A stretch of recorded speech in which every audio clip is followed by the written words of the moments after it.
Have you ever picked up a book from the 20th century and just felt lost? Like you needed a decoder ring to figure it out? Stories that jump around in time, that dive into these chaotic inner monologues, and honestly, leave you with way more questions than answers. Well, today we're going to dig into what exactly happened to the world that made our stories just as fractured and, frankly, as fascinating as modern life itself. Right? It's a great question because for centuries, stories were pretty straightforward. You think of a Victorian novel. It has a clear plot, a narrator you can trust, a solid moral compass. But then the 20th century hits, and it's like someone took a hammer to literature. That old, comforting mirror that reflected a clear picture of the world, it was shattered. So, what broke it?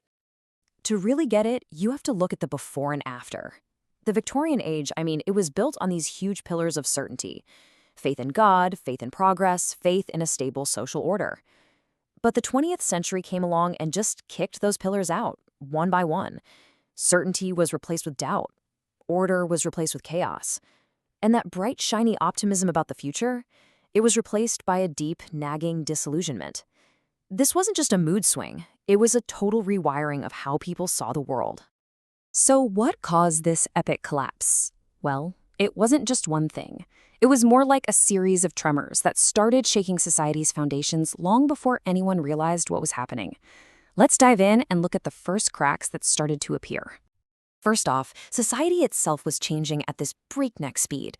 People were flooding into these massive, anonymous industrial cities, feeling totally cut off and alienated. At the very same time, you had these powerful movements challenging the old way of doing things. The fight for women's suffrage was demanding a radical rethinking of gender itself. The British Empire, once this giant symbol of stability, was starting to show signs of weakness. And class conflicts, they were boiling over, fueled by radical new ideas like socialism. The ground beneath everyone's feet was literally shifting. And these social shifts, they poured directly into the art. This wasn't just about politics, it was about the human story. Someone like Virginia Woolf wasn't just writing essays. She was crafting these incredible novels that explored what it felt like to be a woman with a mind and a voice of her own. And in doing so, she completely changed what a story could even be about. But the social upheaval was only half the story. At the exact same time, science was dropping what I can only describe as a series of intellectual bombs that completely rewrote our understanding of reality and our place in it. First up, Darwin. His theory of evolution basically suggested that humanity wasn't the special divine center of creation. Nope, we were just another branch on the tree of life, a product of blind, random natural selection. For an age that was built on religious faith, this was a profoundly scary idea. It created this deep spiritual anxiety. Then came Freud. He took a journey deep into the human mind and came back with a pretty terrifying report. He argued that we aren't these rational creatures in control of ourselves. Not at all. Instead, we're driven by this chaotic swirl of unconscious desires, repressed memories, and hidden impulses. The idea of a stable, logical self totally shattered. And writers, of course, couldn't wait to start exploring this messy, hidden inner world. And to top it all off, Einstein came along and fractured the very fabric of the universe. His theory of relativity proved that time and space aren't fixed. They're not absolute. They're relative. They change depending on who's looking. Now, if time itself can bend and warp, then the idea of a simple, linear story, beginning, middle, end, suddenly seemed almost childish. Reality itself was up for grabs. Okay, so if society and science created all these cracks in the foundation, it was war that brought the whole structure crashing down.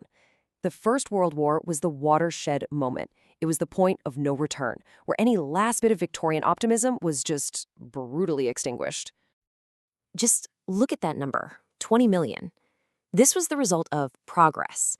Not a more civilized world, but mechanized slaughter on a scale nobody could have imagined. Machine guns, chemical weapons, trench warfare. This wasn't heroic. It was a brutal, dehumanizing meat grinder. The sheer scale of that loss was just impossible to wrap your head around. The war poet Wilfred Owen captured this feeling perfectly. The Latin quote there means, "It is sweet and fitting to die for one's country."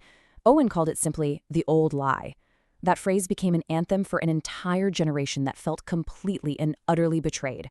All those old ideals, glory, patriotism, honor, they had all collapsed into mud and gas and trauma. And if World War I killed optimism, World War II came along and just murdered the very idea of human morality. The industrial-scale evil of the Holocaust and the world-ending power of the atomic bomb, it created this profound sense of existential dread. Humanity had seen the absolute worst of itself, and the world that came after was just haunted by trauma, by guilt, and by the terrifying question of what any of it even meant. So, the world was broken. The old stories, the old ways of telling them, they just didn't work anymore. They felt false. They felt inadequate. Artists and writers had to invent a completely new language to try and capture this new, fragmented reality. And that new language was called modernism. It was a direct artistic response to all the chaos. Modernist writers threw out simple plots and clear meanings. Instead, they used fragmentation to mirror a shattered world. And they pioneered techniques like stream of consciousness, writing that literally tries to mimic the raw, unfiltered flow of thoughts in your head. It was the perfect tool to explore Freud's new model of a self that was governed by a chaotic hidden inner world. Now, what's really interesting here is how artists responded to this chaos in two pretty distinct ways. First, you had the modernists. They looked at the broken world and tried to build something new from the rubble. They would often use ancient myths or symbols to try and create some new sense of order out of the mess.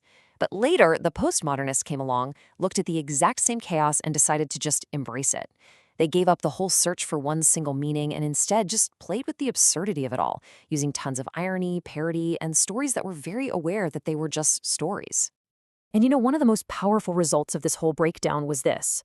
When that one, single, dominant cultural story collapsed, it finally opened up space for a lot of others. The 20th century saw this incredible explosion of diverse voices. Now, this chart, it isn't a statistical thing, it's just to illustrate an idea. Writers from former colonies, women, LGBTQ+ communities, and other marginalized groups finally began telling their own stories on their own terms. And in doing so, they challenged all the old perspectives and enriched our world in ways that were just unimaginable before. So, here's the bottom line. Our stories don't just entertain us. They are a direct reflection of the world we live in. The anxieties, the discoveries, and the traumas of the 20th century shattered the old ways of telling stories and forced us to invent brand new ones. And that leaves us with a really fascinating question for our own turbulent times.